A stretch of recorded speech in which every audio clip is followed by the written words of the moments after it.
অনুষ্ঠান শেষে বিদায়ের ঘন্টা বেজে গেল, সাথে প্রকৃতিও যেন আমাদেরকে বিদায় জানালো। আসসালামু আলাইকুম everyone, welcome back to অনন্যাস nest. কেমন আছেন আপনারা সবাই? আমি আলহামদুলিল্লাহ অনেক ভালো আছি। মুহিবের অনুষ্ঠান শেষ হয়ে গিয়েছে। অনুষ্ঠান শেষে এবার তো আমাদের বাড়ি ফিরতে হবে, বাড়ি ফেরার পালা। সকালে নাস্তা করে রেডি হয়ে নিয়েছি, এর মধ্যেই দেখলাম হঠাৎ করে বৃষ্টি শুরু হয়ে গেল। বৃষ্টি দেখে মনে হচ্ছিল যেন প্রকৃতি আমাদেরকে বিদায় জানাচ্ছে। বৃষ্টির মধ্যে তো বের হওয়া যাবে না, তাই ভাবলাম ঠিক আছে একটু উপরতলাটা ভিডিও করে নিয়ে আসি আরেকবার। আমার বারবার মনে হচ্ছিল যেন সবকিছু দেখিয়ে আরো অনেক ভালো লাগছিল দেখতে। আগের ভিডিওতে জাস্ট প্রেয়ার রুমটা শেয়ার করেছিলাম, আর কোনো রুমের ভিডিও রাত্রে শেয়ার করতে পারিনি, কারণ সবাই সব রুমে ঘুমাচ্ছিল। তো আমি তো আর সবার ঘুমের মধ্যে অত রাত্রেবেলা সব রুমে যেয়ে আর ভিডিও করতে পারবো না। তো এখন যেটা দেখালাম সেটা হচ্ছে আমার খালামণির শ্বশুর শাশুড়ির রুম। আর এই রুমের বারান্দা থেকে খালামণির যেই ছোট ছাদটা আছে সেই ছাদটা দেখা যায়, সেটা অনেক বেশি সুন্দর। ওইটা মূলত খালামণির খোলা ছাদ। ওই ছাদে খালামণির সমস্ত কাজকর্ম করে। নিজের বাড়িতে আসলে জায়গা থাকলে সব কিছুই করা যায়। আর এখন দেখাচ্ছি হচ্ছে আমার খালাতো বোনের রুমটা। এই রুমটা অনেক বেশি সুন্দর হয়েছে।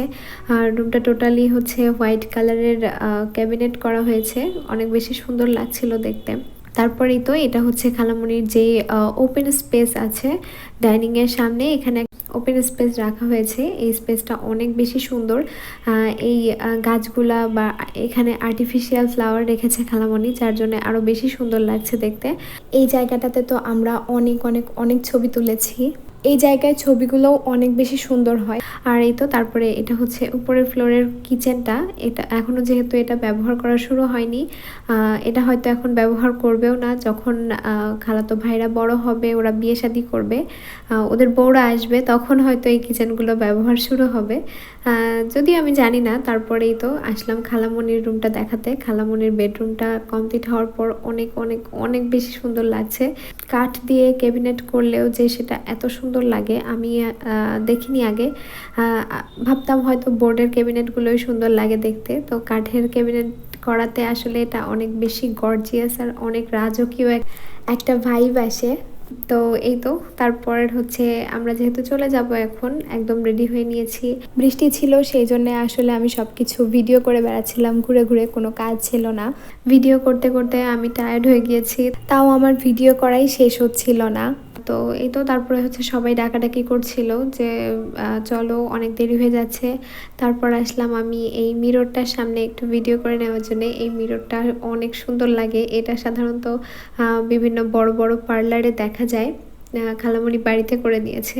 তারপরেই তো আমরা চলে যাওয়ার আগে আসলাম হচ্ছে খালামণির একটা জমি দেখার জন্যে। এই জমিটা খালামণি নতুন কিনেছে, এই জমিটা আমরা দেখিনি, তাই খালামণি আমাদের সবাইকে নিয়ে আসলো জমি দেখানোর জন্য। এখানে আব্বু, মামা, ভাইয়া সবাই ছিল।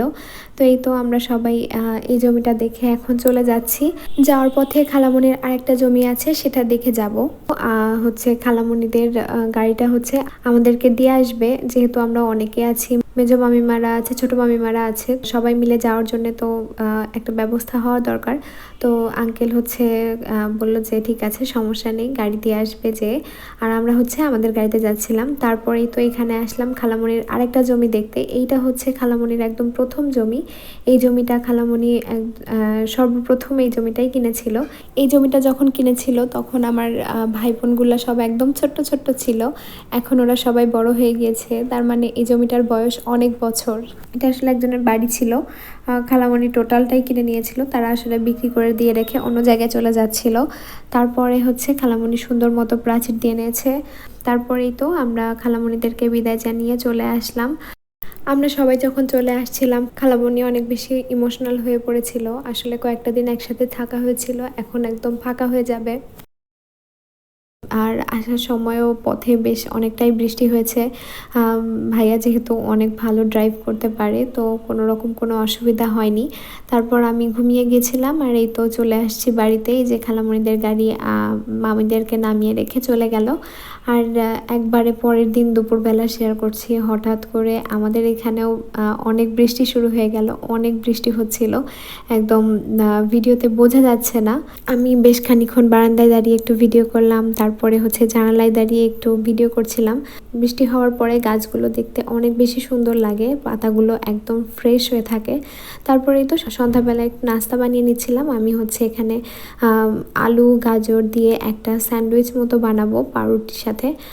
তো এই তো আমি হচ্ছে পুরটা বানিয়ে নিচ্ছিলাম। এখানে পেঁয়াজ মরিচের সাথে গাজরটা ভেজে নিয়ে তার মধ্যে আলু ভর্তা করে নিয়ে সেটা দিয়ে দিয়েছি। দুইটা পাউরুটির মাঝখানে আলুটা দিয়ে যেভাবে স্যান্ডউইচ বানানো হয় আর কি।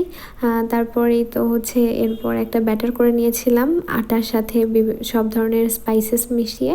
তারপর এই যে স্যান্ডউইচগুলোকে প্রত্যেকটা এই ব্যাটারে ডুবিয়ে তেলে ভেজে নেব। এগুলোকে খুব বেশি সময় নিয়ে ভাজা যাবে না, তাহলে পাউরুটিটা তেল সোক করে নেবে। এটা হচ্ছে খুব তাড়াতাড়ি ভেজে নিতে হবে। আর আমি কিছু ফ্রাইড মোমোস বানিয়েছিলাম, সেগুলোও ভেজে নিয়েছি।